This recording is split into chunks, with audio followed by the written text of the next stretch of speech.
भाई बहुत लोगों ने मना किया कि गोवर्धन की दंडवती परिक्रमा लगाने जा रहे हो, वो भी अकेले कैसे लगाओगे। लेकिन हम फिर भी गिरिराज जी महाराज के भरोसे चल दिए बस से, वो भी अकेले। अब बस के द्वारा आगरा से गोवर्धन लगभग 85-90 किलोमीटर के लगभग है। तो हमें लगभग 2.25 घंटे लगे पहुंचने में। वहां पर काफ़ी ऑटो भी बदलने पड़े थे, इसलिए टाइम लगा। गोवर्धन चौराहा जो बस स्टैंड के सामने ही पड़ता है, एकता सेवा सदन धर्मशाला। तो वहाँ पर काफ़ी फैसिलिटीज़ काफ़ी अच्छी थी और खाना पीना भी अच्छा था, साफ़ सफाई काफ़ी अच्छी थी वहाँ पर। क्योंकि 2 लोगों का खाना तो लगभग 150 रुपये में हो जाता है और रुकना भी 100 रुपये में हो जाता है वहाँ। एक बंदे का अगर सिंगल बंदा है तो 100 रुपये रुकना और एक टाइम का खाना 100 रुपये चार्ज रहता है वहाँ पे। और देख सकते हैं आप कितनी अच्छी साफ़ सफाई थी वहाँ पे, आरती भी होती थी। लेकिन क्राउड बहुत रहता है, इसलिए ऑफ सीजन पर ही जाएँ, क्योंकि मैं सीजन पर गया था तो बहुत क्राउड था, तो दिक्कत होती थी, बेड भी नहीं मिलते थे सोने के लिए, हाउसफुल चल रही थी। लेकिन काफ़ी अच्छी धर्मशाला थी, साफ़ सफाई काफ़ी अच्छी थी और उसमें फैसिलिटीज़ भी काफ़ी अच्छी थी, देख सकते हैं आप। खाने पीने के प्राइस भी जेन्युइन थे, लेकिन थोड़ा खाना, रोटियां थोड़ी मोटी सेक रहे थे वो लोग। मैंने मना भी किया था फिर भी, शायद क्राउड की वजह से, लेकिन रोटियां मोटी थी। इसकी वजह से मुझे बाहर भी खाना पड़ा था 1-2 दिन। लेकिन बाहर जो एकता सेवा सदन के जस्ट सामने जो ढाबे हैं, उनका खाना बहुत ही बेकार खाना था, रखा हुआ खाना था। मैं भूल कर भी वहाँ कभी नहीं खाऊंगा। और सुबह पहला दिन दंडवती परिक्रमा का आ गया और पहले दिन हम सुबह जल्दी उठे, लगभग 5 बजे का अलार्म फिक्स कर दिया था। वहाँ पर भीड़ बहुत थी, काफ़ी इधर उधर लोग सो रहे थे, काफ़ी भरा हुआ था। हमने अपने सामान को पैक किया और लॉकर में रख दिया। उसके बाद हम निकल गए दंडवती परिक्रमा लगाने के लिए पद यात्रा करते हुए, और तान घाटी मंदिर टेम्पल आ गया और वहाँ पे किए हमने दर्शन, कलावा बंधवाया और दूध चढ़ाया, और दूध पैकेट वाला ही चढ़ाएं, वही शुद्ध होता है। उसके बाद हमने कलावा बंधवाने के बाद हमने परिक्रमा चालू कर दी अपनी। यहाँ से होती है परिक्रमा चालू, ये देख सकते हैं आप, ये चेन बंधी हुई है, कोई भी वाहन यहाँ से अंदर नहीं जा सकता। और हमने किया गिरिराज जी महाराज को प्रणाम और अपनी दंडवती परिक्रमा चालू कर दी। लगभग 1 किलोमीटर चलने के बाद हमने थोड़ा सा किया विश्राम और अपनी वीडियो बनाई, क्योंकि हम अकेले थे तो कोई वीडियो बनाने वाला था नहीं। थोड़ा सा दूर चलने के बाद हमें एक मिले भैया, उनसे हमने रिक्वेस्ट की वीडियो बनाने की, तो उन्होंने हमारी वीडियो बनाई। बैग में हमने मोबाइल रख लिया था, उसमें चला लिया था भजन राधा नाम संग, और उस भजन को गुनगुनाते हुए बड़े आनंद पूर्वक परिक्रमा लगाई। 5 बजे हमने परिक्रमा ख़त्म कर दी। उसके बाद हम वहाँ से वापस लौटे, पैदल पैदल आ रहे थे। रास्ते में मिले हमें एक भैया, क्योंकि ऑटो मिला नहीं था, इसलिए एक भैया को हाथ दे दिया था, तो बाइक पर बैठकर हम यहाँ तक आ गए। तान घाटी टेम्पल पर शाम को किए दर्शन, शाम को बहुत ही अच्छे दर्शन किए। जब आरती हो रही थी उसी समय हम पहुँच गए, तो आरती में शामिल होने का मौका मिला। और पहले दिन 2 किलोमीटर दंडवती लगाई थी, इसलिए भयंकर थकान हो रही थी, एग्जॉस्ट चला भी नहीं जा रहा था, इसलिए हमने वहाँ जाकर सबसे पहले खाया खाना और सो गए। उसके बाद आया दंडवती का दूसरा दिन और सुबह जल्दी उठे हम, नहाए धोए और निकल गए दूसरे दिन की दंडवती लगाने के लिए। और रास्ते में मिले हमें कुछ बच्चे जो हमारे पीछे पड़ गए, पैसे देने पड़े उन्हें काफ़ी। उसके बाद दोस्तों भयंकर रास्ता आया, जिसकी हमने कल्पना भी नहीं की थी, क्योंकि अंदर से हमने कभी लगाई नहीं थी परिक्रमा। तो अंदर का कच्चा रास्ता पहले हमने देखा था, फर्स्ट टाइम ऐसा रास्ता था वहाँ पर कि लोगों का चलना भी, पैदल चलना भी मुश्किल था। ऐसा रास्ता, पथरीला रास्ता दोस्तों, भयंकर रास्ता था। और हमें दंडवती लगानी थी, तो मन घबरा सा गया, असमंजस में आ गया कि लग पाएगी या नहीं। दोपहर का टाइम था, लगभग 12 बज रहे थे, धूप निकल रही थी, तेज़ गर्म हो चुकी थी। फिर भी थोड़ी सी हिम्मत जुटाई और गिरिराज जी महाराज का नाम लेके उस पथरीले रास्ते को भी हमने पार कर दिया, जो कि लगभग 300-400 मीटर का था। ये रास्ता बड़ा ही कठिन था, लेकिन हमने उसे भी पार कर दिया। गिरिराज जी महाराज का नाम लिया और चलते रहे धीरे धीरे, और उस रास्ते को भी हमने पार कर दिया। ये रहे मेरे गिरिराज जी महाराज लेटी हुई मुद्रा में। और पथरीला रास्ता पार करने के बाद आया कच्चा रास्ता, जो रेत थी काफ़ी गर्म, क्योंकि 1-1:30 बज रहा था और काफ़ी गर्म रेत थी। हम नंगे पैर थे, तो पैर जल रहे थे, बड़ी दिक्कत हुई। जल्दी जल्दी हमने लगाई पैर जलते हुए, और वो भी जो 500 मीटर का कच्चा रास्ता था, बिल्कुल रेतीला रास्ता था, जहाँ पर धूल ही धूल थी, वो भी हमने पार कर दिया गिरिराज जी महाराज का नाम लेकर। ये देखिए दोस्तों, कुछ आपको दिखाता हूँ, बाप बेटी और माँ, 3 लोग दंडवती परिक्रमा लगा रहे हैं एक साथ। ये देखिए वो रहे इस। और दूसरे दिन लगभग 5 बजे हम पहुँच गए लुक लुक दाऊजी महाराज टेम्पल। ये प्राचीन मंदिर काफ़ी बताया जाता है, और इसके पीछे भी एक कथा है जो हमने सुनी थी। वहाँ पे एक महाराज जी, उन्होंने कुछ बताया था कि दाऊजी महाराज ने कैसे अपने छोटे भाई कन्हैया की पत्नी को छुप छुप कर देखा था, वेश बदल कर।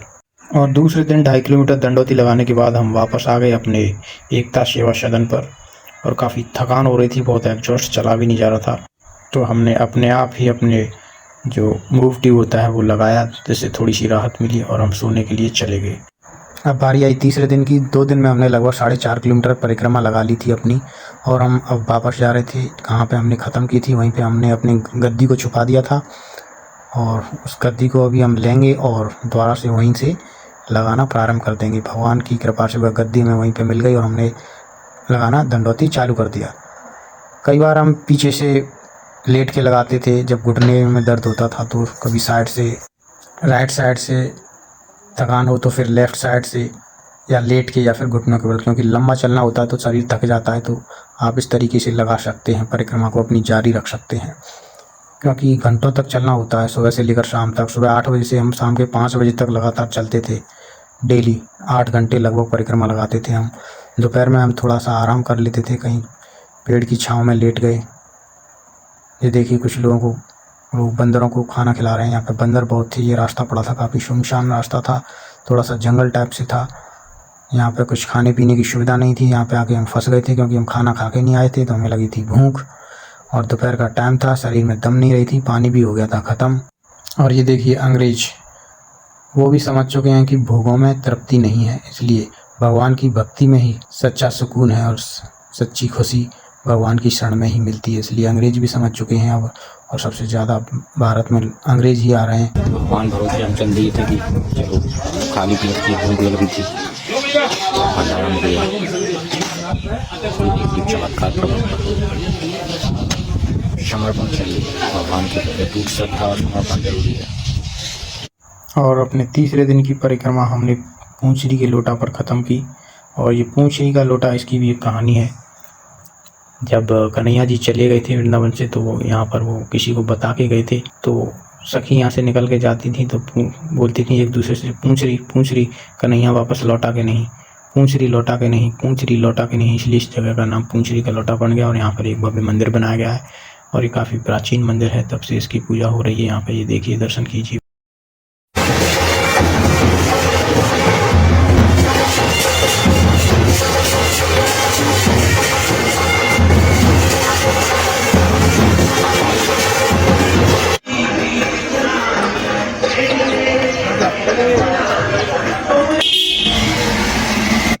हेलो दोस्तों, आज है हमें चौथा दिन दंडवती परिक्रमा का।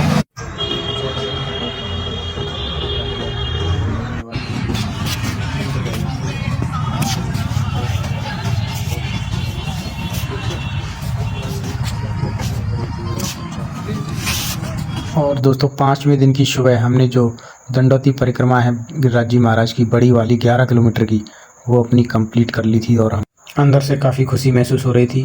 तभी हमारे पड़ोसी हमसे मिलने आए, रास्ते में मिले, और हमने उनके साथ ली सेल्फी। बोलो गिरिराज जी महाराज की जय।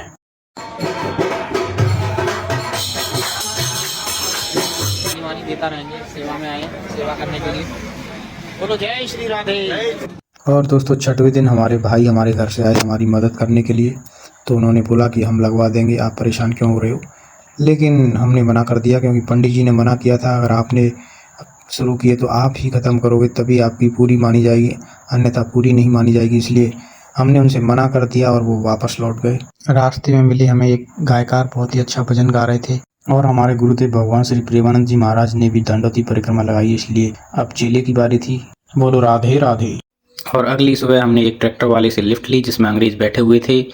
लेकिन 7वां दिन था, हमारा व्रत था एकादशी का, और व्रत में भी दंडवत परिक्रमा लगाना, वो भी 2.5 से 3 किलोमीटर, हमारे लिए बहुत बड़ी बात थी, क्योंकि कुछ खाया नहीं था, केवल हमने फ्रूट्स वगैरह खाए थे। उसके बाद हम चले गए। रास्ते में पड़ा चैतन्य महाप्रभु प्राचीन मंदिर, बहुत ही सुंदर मंदिर था। जीवंत प्रतिमा थी श्री कृष्ण जी की, ऐसा लग रहा था साक्षात वो हमें देख रहे हैं, बात कर रहे हैं हमसे। दर्शन किए, उसके बाद हम आगे निकल गए, और उसके बाद हम पहुंचे राधा कुंड पर। बताया जाता है कि श्री कृष्ण ने अपनी बांसुरी से श्याम कुंड बनाया था, और राधा रानी ने अपने कंगनों से राधा कुंड बनाया था।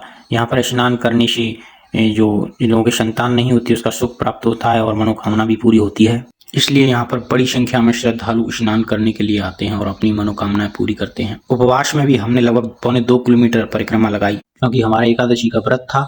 और उसके बाद आया 8वां दिन। दोस्तों मैं कुछ बताना चाहता हूँ आपको, जो गलतियाँ मैंने की थी, मैं नहीं चाहता आप भी करें। मैं अकेला चला गया था, इसकी वजह से मुझे काफ़ी दिक्कत हुई थी।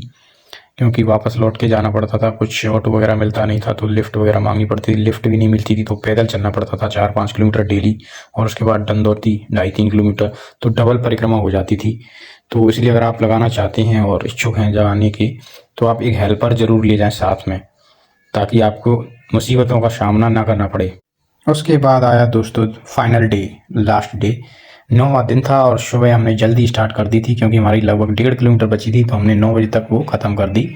लेकिन हमसे बोला गया था कि 1.5 किलोमीटर बची है, लेकिन मानसी गंगा से दान घाटी पर ख़त्म करनी थी हमने, क्योंकि दान घाटी से ही हमने चालू की थी, तो जहाँ से चालू करते हैं वहीं ख़त्म करते हैं, इसलिए हम दोबारा से वहीं पे गए तो 2 किलोमीटर लगा दी हमने 9 बजे तक। उसके बाद पंडित जी ने बोला कि आपको एक खड़ी परिक्रमा भी लगानी होगी। उसके बाद हमने खड़ी परिक्रमा लगाई अपनी लाड़ो रानी के साथ, हमारी फैमिली के लोग भी आ गए थे वहाँ हमें लेने के लिए। तो उसके बाद हमने की घर वापसी और हमारी गुड़िया बहुत खुश थी हमें देखकर, क्योंकि उसने 9 दिन से हमें देखा नहीं था। वापस लौटकर सबसे पहले हम आए अपने मंदिर पर, वहाँ पर लोग, हमारी फैमिली के लोग हमारा कर रहे थे बेसब्री से इंतज़ार, तो हमने वहाँ पर बुजुर्ग लोगों का लिया आशीर्वाद। मंदिर पहुँचे हम, पिताजी के चरण स्पर्श किए और बुजुर्गों का आशीर्वाद लिया। उसके बाद हमने की वहाँ पर मंदिर में पूजा अर्चना और गिरिराज जी महाराज का आशीर्वाद लिया। इस तरीके से हमने अपनी दंडवती परिक्रमा पूरी की। बोलो गिरिराज जी महाराज की जय। वीडियो अच्छी लगी हो तो लाइक और कमेंट्स करना और शेयर जरूर करना। गिरिराज जी महाराज की जय, गोवर्धन महाराज की जय। धन्यवाद दोस्तों।